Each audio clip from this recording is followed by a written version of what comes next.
primeira vez, né? Para quem não ouviu, tá lá no YouTube. Nós estamos falando sobre o livro de Lamentações, né?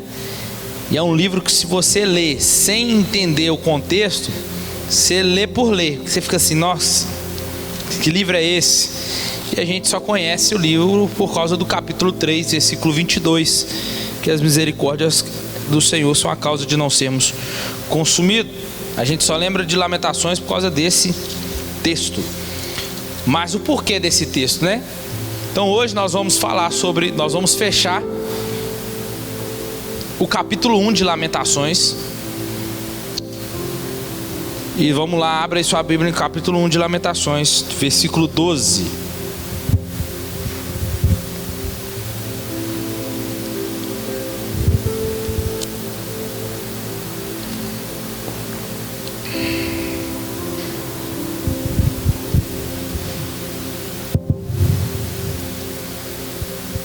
Quem encontrou?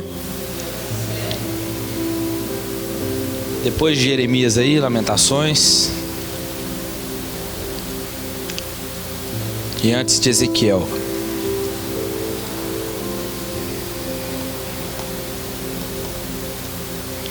Diz assim: não vos comove isto a todos vós que passais pelo caminho? Atendei e vede se há dor igual à minha dor, que veio sobre mim, com que me entristeceu o Senhor no dia do furor da sua ira. Do alto enviou fogo aos meus ossos, o qual se assenhorou deles. Estendeu uma rede aos meus pés, fez-me voltar para trás, tornou-me desolado e enfermo o dia todo. Ele fez um jugo com os meus pecados, estão eles entretecidos, subiram sobre o meu pescoço, e ele abateu a minha força. Entregou-me o Senhor nas mãos daqueles os quais eu não pude resistir. E o Senhor rejeitou todos os meus valentes. No meio de mim convocou contra mim um ajuntamento para quebrantar os meus jovens. O Senhor pisou como num lagar a virgem filha de Judá. Por essas coisas choro e os meus olhos se desfazem águas. Afastou-se de mim o Consolador que devia restaurar o meu espírito. Os meus filhos estão desolados porque o inimigo prevaleceu. Sião estende as suas mãos, mas não há quem a console. O Senhor decretou acerca de Jacó que fossem inimigos os que estão em redor dele. Jerusalém é para eles como coisa imunda. Justo é o Senhor, contudo me rebelei contra os seus mandamentos. Ouvi todos os povos, vede a minha dor. As minhas virgens e os meus jovens foram levados para o exílio. Chamei os meus aliados, mas eles me enganaram. Os meus sacerdotes e os meus anciãos pereceram na cidade, enquanto buscavam para si mantimento para restaurar as suas forças. Olha, ó Senhor, quando estou angustiada, turbadas estão as minhas entranhas, o meu coração está transtornado dentro de mim, pois gravemente me rebelei, fora me defilha a espada, dentro de mim há somente a morte. Ouviram o meu gemido, mas não há quem me console. Todos os meus inimigos souberam do meu mal, alegram-se com o que fizeste. Eles se alegram com o que fizeste, mas eu, trazendo tu o dia que anunciaste, eles se tornarão semelhantes a mim. Venha toda a sua iniquidade, a tua presença, faz-lhes como fizeste a mim, por causa de todos os meus pecados. Os meus gemidos são muitos, e o meu coração está desfalecido. Só até aí. Irmãos, na semana passada nós falamos sobre a agonia de Jerusalém, um povo que agonizava de dor. E hoje nós vamos ver de fato Jerusalém sentindo dor, o sofrimento. E não era um sofrimento exterior, mas era um sofrimento interior. Lembrando nós que Deus envia Nabucodonosor no ano 587 para destruir Jerusalém e levar o cativeiro todos aqueles homens como Sadraque, Mesaque, Abednego, Daniel, Ezequiel, foram levados para a província em Babilônia. Então, com isso, Lamentações é o livro aonde a gente está lendo como sucedeu essa ruína deles. Lamentações está para mostrar quem Deus é. Lamentações é um livro fúnebre. É um livro que não está muito preocupado com aquilo que a gente sente ou vai sentir. Não é um livro aceito. Lamentações quer nos chocar para que eu e você não esqueçamos quem Deus é. É aquilo que Ele faz contra um povo, e o seu povo, que não se arrepende dos seus pecados. O Deus que pune pecado, pecado este quando não confessado e abandonado. Pecado este que nos promete consolo, mas Ele não pode nos consolar e nem nos dar guarita. É aquele que é o nosso consolador, está totalmente distante. E aí a gente viu semana passada, do versículo 8 ao 11, sobre essa agonia. E hoje nós vamos falar sobre o sofrimento sentido, o que eles estão sentindo. E a parte final de Lamentações, infelizmente, sem nenhuma mudança no lamento de Jerusalém. Não aconteceu nenhuma reviravolta no lamento deles. É como agora o autor, nesses versos seguintes, se colocasse na porta da cidade de Jerusalém. Jerusalém, essa queimada agora, assolada, começa a gritar, dizendo para aqueles assim: olha o que vocês fizeram em relação ao seu Deus. Está vendo o que aconteceu? Está vendo o que sucedeu com a cidade? É por causa de vocês. Foi porque vocês não deram ouvido às palavras dos profetas. Foi porque vocês não ouviram o que os pregadores, os profetas disseram, anunciaram o que iria suceder a vocês se vocês não se voltassem para Deus. Jeremias, ou o autor, está dizendo para nós aqui isso.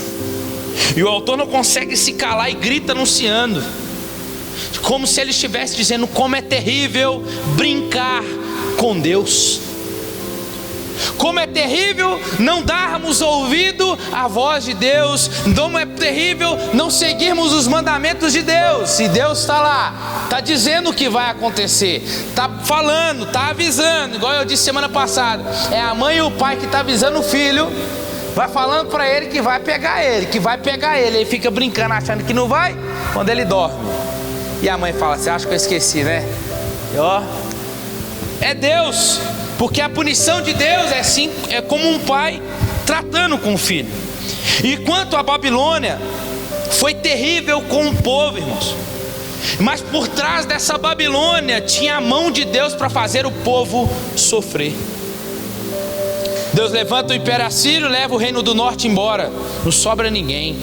Deus envia anos depois o império babilônico, porque o reino do sul era para ter aprendido com o reino do norte, não aprendeu?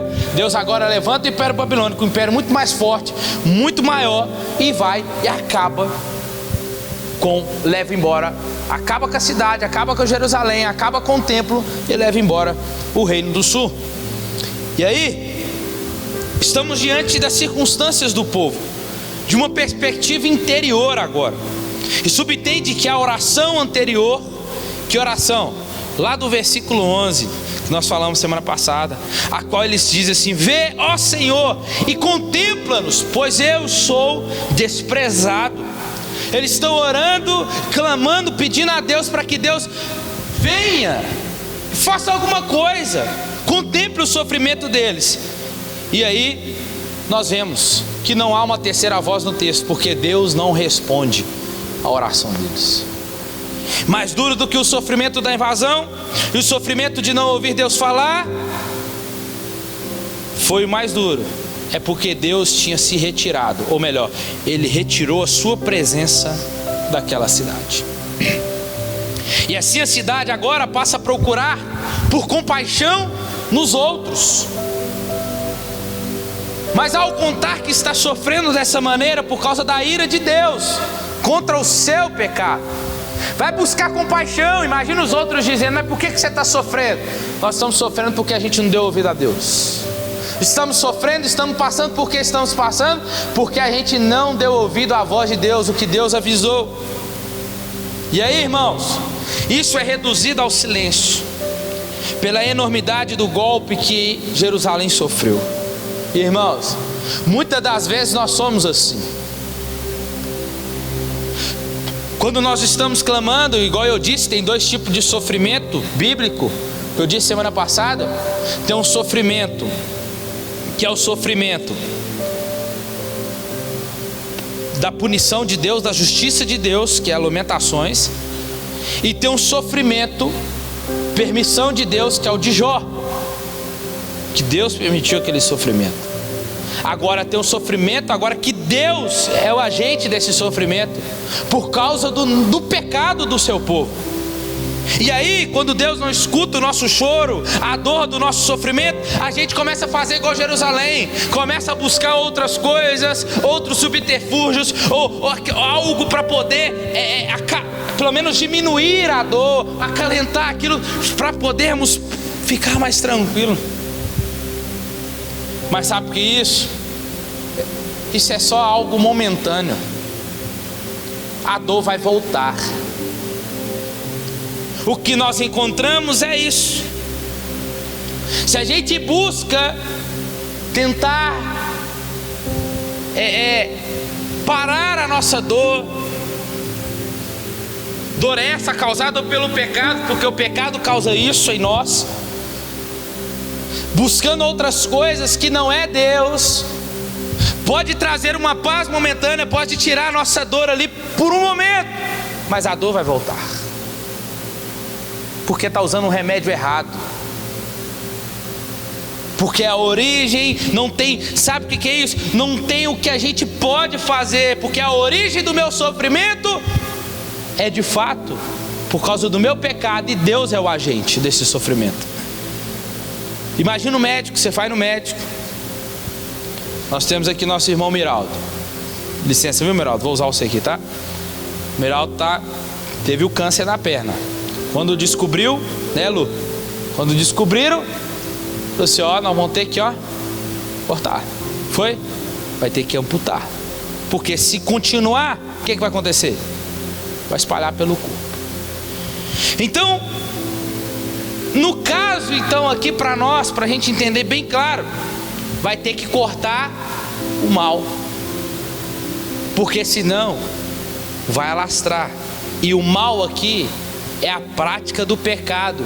E qual é a amputação? Arrependimento.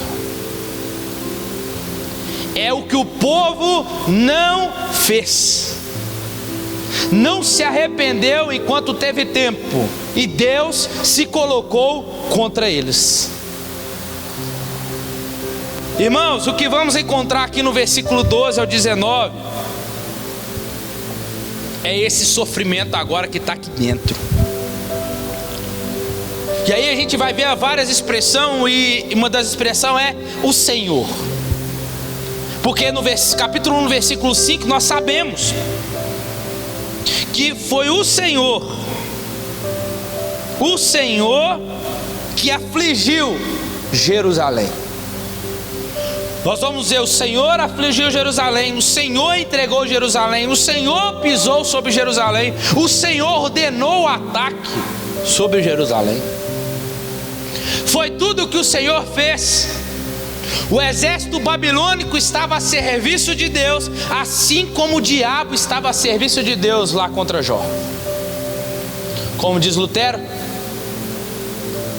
o diabo é na mão de Deus como um cachorro na corrente. Ele só vai até onde Deus permite. Deus usa o império babilônico a serviço dele, para ser um chicote na sua mão para punir o seu povo. A ira de Deus demonstrada aqui é uma ira santa, uma ira contra o pecado. E aí nós estamos no versículo 12: não vos comove isto a todos vós que passais pelo caminho? Porque Jerusalém está passando, ou tentando pelo menos lidar com o seu sofrimento, e ainda com o silêncio de Deus, e na tentativa de encontrar alguém que possa os ajudar. Irmãos, quando estamos em sofrimento este que vem de Deus, da sua justa justiça, saiba de uma coisa: se esse sofrimento vem por causa do meu e do seu pecado, saiba de uma coisa: não vai existir ninguém, uma alma para nos ajudar. Sabe por causa de quê? Porque Deus não vai deixar, porque Ele vai tratar com você individualmente. Deus trata de forma peculiar com cada um, mas também trata com o seu corpo, que é a igreja. Isso é pesado, é difícil de engolir demais, mas a gente tem que engolir, nem que seja bebendo água, tem que descer, porque nós estamos diante de um povo que está sofrendo nas mãos de um Deus irado contra o pecado. Há uma agonia instaurada na cidade, uma angústia interior, e a sua agonia interior é intensa por causa da origem do seu sofrimento que está sendo afligido. Porque Jerusalém reconhece que não é o resultado de um processo acidental, impessoal. Aconteceu não. Eles sabem que o Senhor trouxe a tristeza sobre ela, de modo que o seu sofrimento atual é resultado do dia da ira de um Deus feroz, como diz o texto lá no versículo 12, lá embaixo. A minha dor que veio sobre mim, com que me entristeceu o Senhor no dia do fulgor, no furor da sua ira. Deus está feroz. Feroz indica quente ou queimando. Combina bem com uma situação em que Jerusalém foi consumada pelo fogo. Trata-se o dia do Senhor. Para nós como igreja, podemos falar aqui, porque aponta para o dia do Senhor, que a igreja vai ter que encontrar, e os ímpios principalmente. O dia do Senhor, do tempo em que Ele não reterá mais a sua ira contra a rebelião da humanidade. Mas Jerusalém, que é Sião, reconhece agora que o dia da retribuição divina veio sobre ela. Deus retribuiu o mal, irmãos. Deus retribuiu o mal contra o pecado. Eu disse semana passada, a gente fala, se Deus é por nós, quem será contra nós? Mas e se Deus se colocar contra nós, irmãos? E aí, o que será de nós? O que será de nós? E a pergunta é: será que ela conseguirá sobreviver aos efeitos dessa ira? Irmãos, o pecado nos promete tanta coisa.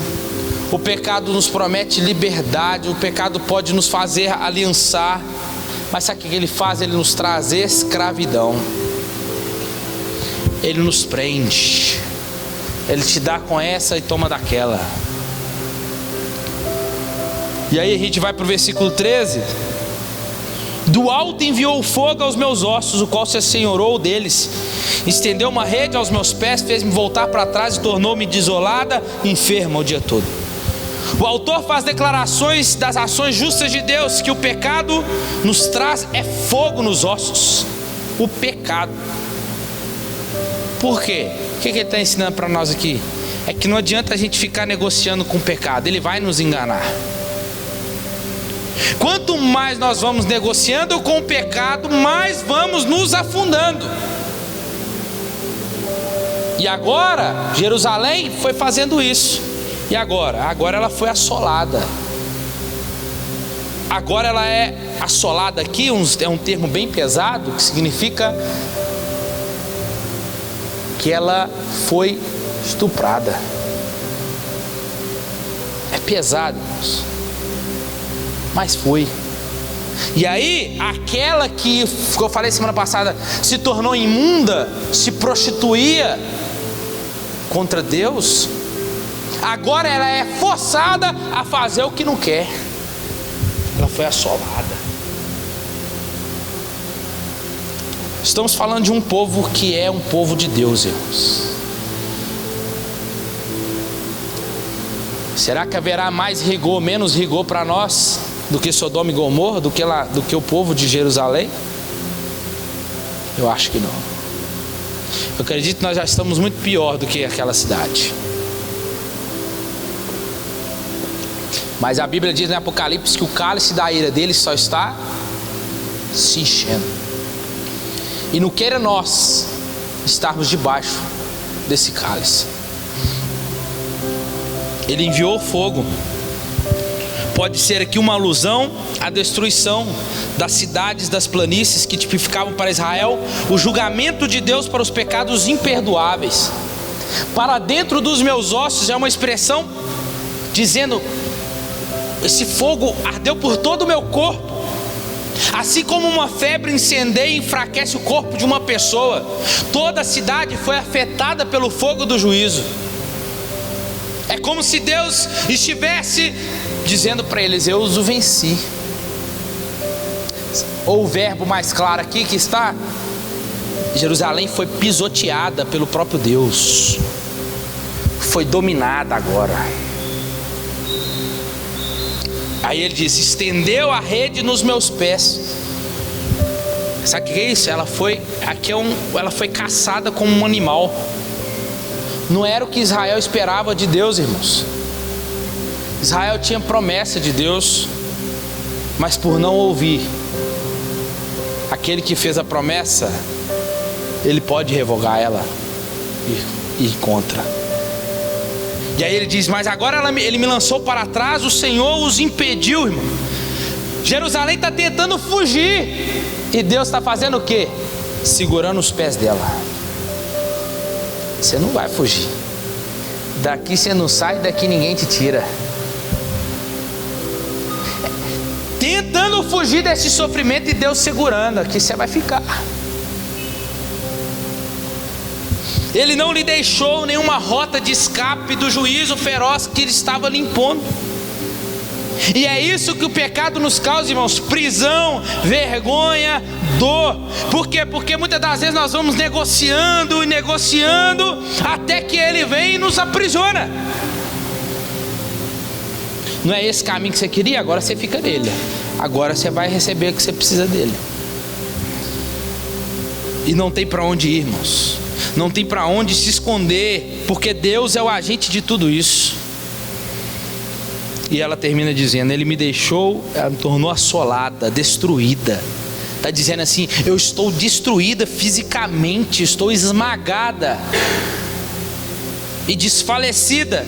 Que é isso? Eu estou fraca, desmoralizada e não consigo mais voltar ao normal. Olha o que o pecado nos causa. O pecado, ele turba o nosso caráter. O pecado faz a gente enfraquecer. O pecado, ele nos destrói. E é isso que Deus está mostrando para eles. O pecado, ele pode nos esmagar. Irmãos, não vale a pena. O pecado é traiçoeiro demais. Vai nos prometendo coisas como liberdade, prazer. Mas isso tudo tem um fim, porque isso tudo é mentira. É uma mentira. Olha aqui, por causa do pecado que Deus fez com o seu povo. Versículo 14 e 15. Ele fez um jugo com os meus pecados, estou entristecido. Subiram o meu pescoço e ele abateu a minha força. Entregou-me o Senhor nas mãos daqueles às quais não posso resistir. O Senhor rejeitou todos os meus valentes no meio de mim, convocou contra mim um ajuntamento para quebrantar os meus jovens, e o Senhor pisou como um lagar. O Senhor prendeu. Aí está dizendo: o Senhor colocou um jugo, seguramente a penalidade dos meus pecados nas pessoas, de modo que agora não posso me livrar deles. É como se ele estivesse dizendo: estou entrelaçado com cordas amarradas ao meu pescoço. E agora não só bastou estar amarrado, como se agora foi colocado fardos pesados, ou seja, as consequências dos meus pecados sobre mim. E Deus dizendo: agora anda, vai. E para que as forças se abatessem, diz o texto, que é isso? Foi tanto peso que foi gerando fraqueza, incapacidade. Mas o Senhor entregou. O Senhor, depois da sua sentença dura que ele impôs a ela, quando entregou nas mãos de um império de tamanho poder militar e político, a qual ela não poderia resistir. Na verdade, Jerusalém diz: eu não consigo, aos quais eu não consigo, não posso resistir. A punição, irmãos, não acabou. A calamidade não terminou. Mas agora, com isso, ela está se curvando sob as exigências contínuas impostas a ela. Irmãos, vou estar sempre repetindo isso aqui hoje. O pecado nos promete. A pornografia nos promete. O adultério nos promete. O roubo nos promete. A mentira nos promete. Tudo momentâneo. A imoralidade sexual nos promete. O sexo antes do casamento nos promete. Tanta coisa. Nos promete força, nos promete um bom nome. Mas sabe qual que é o final? De quem negocia com ele? Eu não aguento mais. Eu não consigo mais. Por quê? Porque o peso das consequências vai vir sobre aquele que negociou com ele e vai ter que carregar. Porque o próprio pecado cansou, tirou as suas forças. O pastor Márcio disse que o que cansa não é ficar fazendo a obra de Deus, o que cansa é o pecado. O pecado que cansa. E aí, irmãos, a cidade demonstra incapaz de resistir. O Senhor não é o inimigo, mas Ele está em seu meio. Ele subverteu a força e as estratégias defensivas de Jerusalém. E ironicamente, sabe o que aconteceu? O Senhor se levantou contra Jerusalém, cujo propósito era quebrar os jovens aqui, os guerreiros. Com isso, o Senhor pisou em Jerusalém como um lagar. O que é um lagar? Lagar é aquele negócio que é feito lá para pôr as uvas, onde os homens vão pisando e vai gerando o suco daquela uva fermentado para gerar um bom vinho.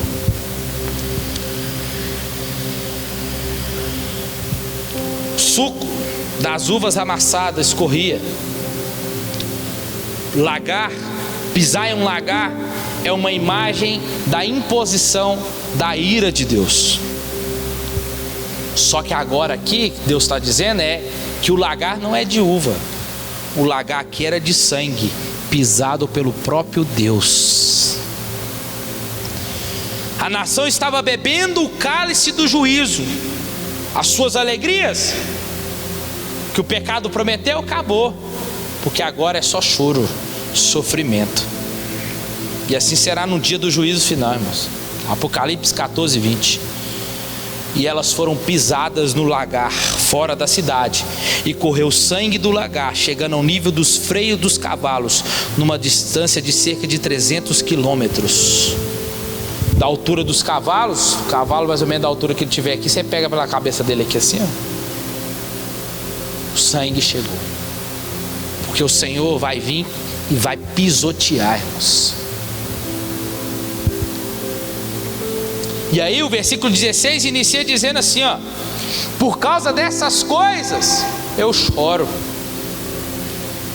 Agora ela chora, agora ela lamenta por causa das calamidades ao seu redor. A sua tristeza não diminuiu, porque o Consolador não está lá para enxugar as lágrimas, irmãos. Vai chegar esse dia, irmãos, aonde hoje aquele que é o nosso Consolador, João capítulo 15, aquele que veio para nos consolar, não estará mais conosco. Para aqueles que ficarem, né? Ou para os ímpios, o Consolador está distante. Agora ela não tem ninguém com que pudesse compartilhar o fardo ou para amenizar seu sofrimento.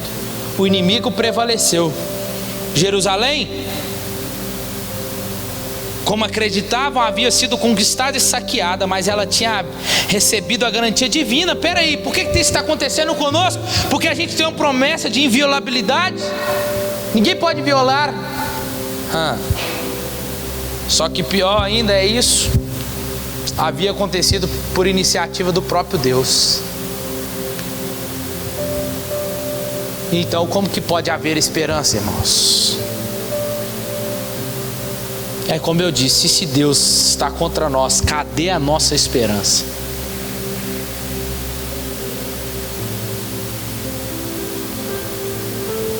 Versículo 17. Eles estão esmagados pela tristeza.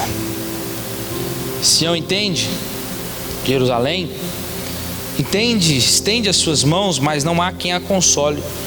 O Senhor decretou acerca de Jacó que fossem inimigos os que estão ao redor dele.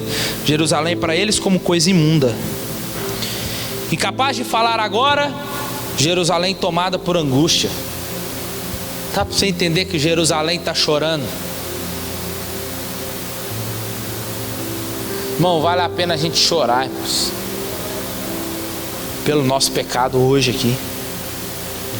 Se arrepender hoje, sabe? Chorar enquanto a gente pode chorar aqui, aonde aquele que é o nosso advogado fiel pode nos perdoar hoje aqui, aonde a gente pode confessar os nossos pecados e o perdão vir, digno de um verdadeiro arrependimento. Porque vai chegar o dia, irmãos, que pode chorar, pode berrar, pode gritar por socorro, mas ninguém vai te ouvir. É o que aconteceu com Jerusalém. E aí, ela estende as suas mãos por misericórdia, por uma palavra de compaixão, mas há ninguém que a console. O Senhor não demonstra em nenhum momento querer aliviar, irmãos.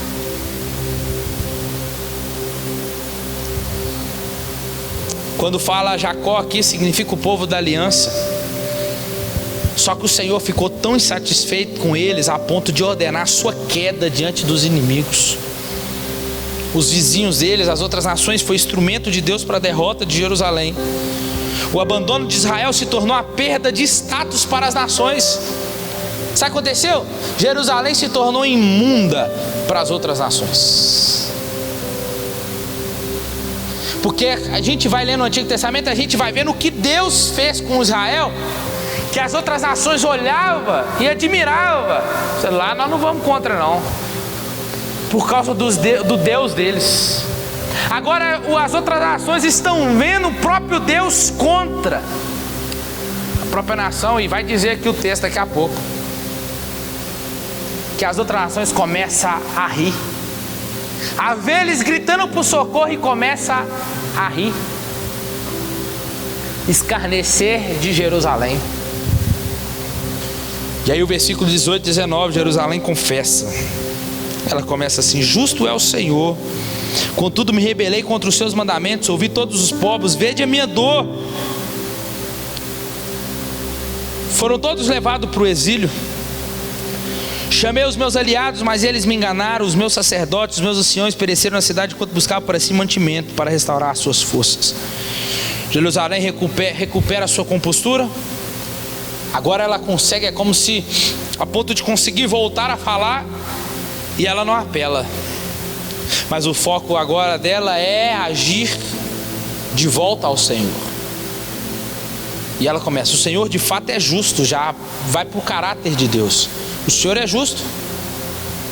Estou ciente do que eu estou passando.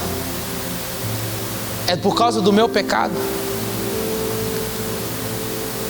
Eu sei porque eu resisti às suas ordens, eu reconheço. Jerusalém reconhece que apesar de ciente que o Senhor exigirá delas em sua lei, Jerusalém reconhece que desobedeceu à autoridade de Deus. E aí, chamei os meus aliados, em outras versões está dizendo amantes. Chamei os meus amantes. Amantes é relacionamento impróprio. Ela está dizendo para Deus: Deus, a gente depositou a nossa confiança em nações vizinhas, nos deuses delas, E agora nós reconhecemos que nós o traímos e Ele nos traiu, nos enganou. Na hora que a gente mais precisou deles, cadê eles? Alianças erradas. Por isso que não há, irmãos. Como é que é? Não há entre luz e trevas, eu esqueço essa comunhão. Não há comunhão entre luz e trevas. Não há amizade com o mundo, porque aquele que quer ter amizade com o mundo se constitui inimigo de Deus. Não há.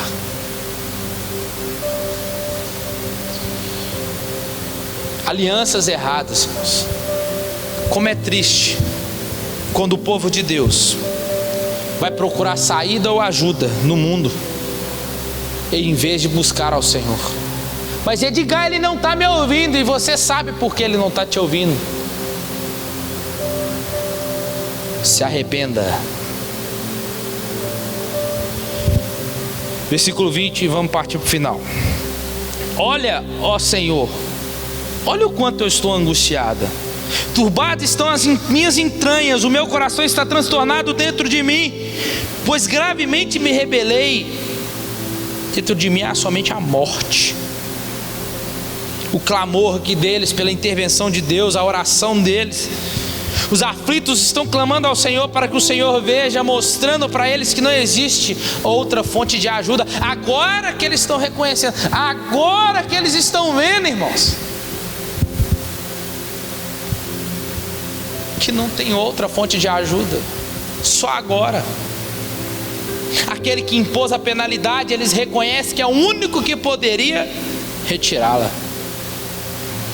E ela diz: meu coração está transtornado. Sabe o que é isso? Eles sentiram um grande tormento no corpo, mas ainda maior foi o tormento do coração, pois eles haviam pecado. Sabe o que Jerusalém está dizendo aqui? Que o julgamento que eles sofreram é igual aos da cidade de Sodoma e Gomorra, ou talvez até pior, que eles receberam, pois ela estava rebelde. E o resultado? Uma catástrofe total para toda a nação. Irmão, isso aqui ficou marcado para as outras nações. Porque quando alguém, a pergunta da pessoa, né? Quando a gente vai vivendo na prática do pecado e a gente vai achando que está tudo bem, a gente olha para o outro e fala assim: cadê Deus? Calma, Deus está avisando. E depois não é, ó, como caiu, é da onde caiu. Jerusalém era a cidade reconhecida, onde a presença de Deus era habitada, reconhecida. E agora ela é quem? Agora ela é quem na fila do pão? Ninguém, irmãos. Porque Jerusalém esqueceu que o brilho não era dela, o brilho era do próprio Senhor e Deus delas. Assim é a igreja, irmãos. A igreja está para fazer o noivo brilhar, porque o brilho da noiva é o noivo. Por causa do nosso pecado, escute isso aqui, a nossa família pode ser afetada. Por que você fala isso, Edgar? Porque eu falo, porque se a Bíblia nos mostra Jó confessando o pecado dos seus filhos, como sacerdote, por causa do nosso pecado, da nossa rebeldia, pode afetar toda a nossa casa.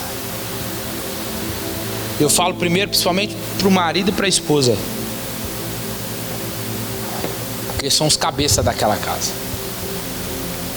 O pecado, irmãos, enganou o povo, porque tudo que ele promete, ele não entrega. O que ele oferta, ele toma. Foi isso que aconteceu com Jerusalém. E para a gente ir partindo para a conclusão. 21. Ouviram o meu gemido, mas não há quem console. Jerusalém está gemendo em seu sofrimento. Quando as nações viram que a situação de Jerusalém era desesperadora, olha aí, eles expressaram alegria. Todos os meus inimigos souberam do meu mal e eles se alegraram. Os mesmos que fizeram, o mesmo que eles fizeram aliança, irmãos. Os mesmos que poderiam contar, agora estão rindo deles, ficaram felizes. E aí ela diz assim uma coisa, que isso aqui aponta para o fim. Mas em trazendo tu, está dizendo para Deus, tu trazendo o dia que anunciaste. Qual dia que é esse? O dia que eles se tornarão semelhantes a mim. Quando? O dia do juízo final.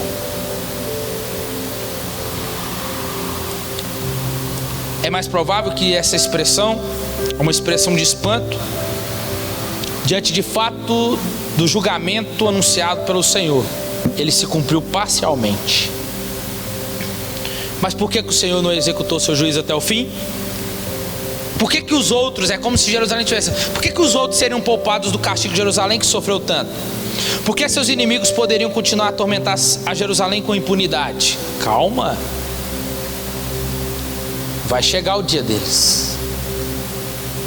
Assim como vai chegar o dia, sabe, os mesmos inimigos que Deus usa para atormentar a igreja, é os mesmos inimigos que vão padecer na mão do dono da igreja. Porque os meios que Deus usa são duros, irmãos, mas são para nos, em meio ao sofrimento, é para que Deus nos faça mais forte, é para que Deus nos faça voltar ao arrependimento todos os dias, irmãos, para que a gente se volte a Ele.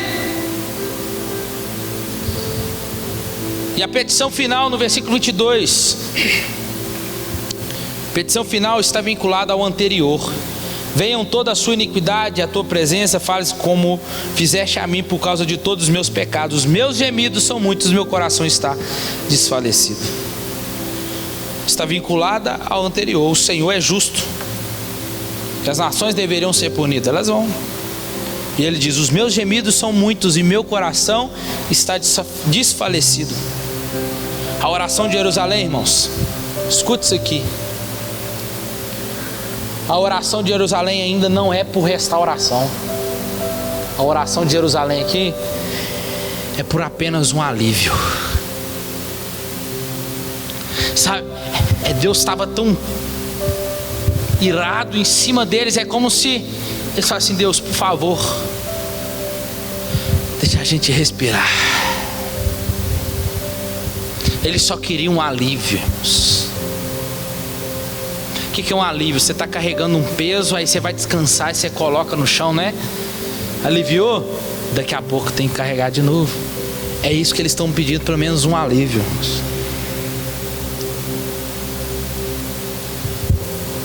Mas Deus não deu.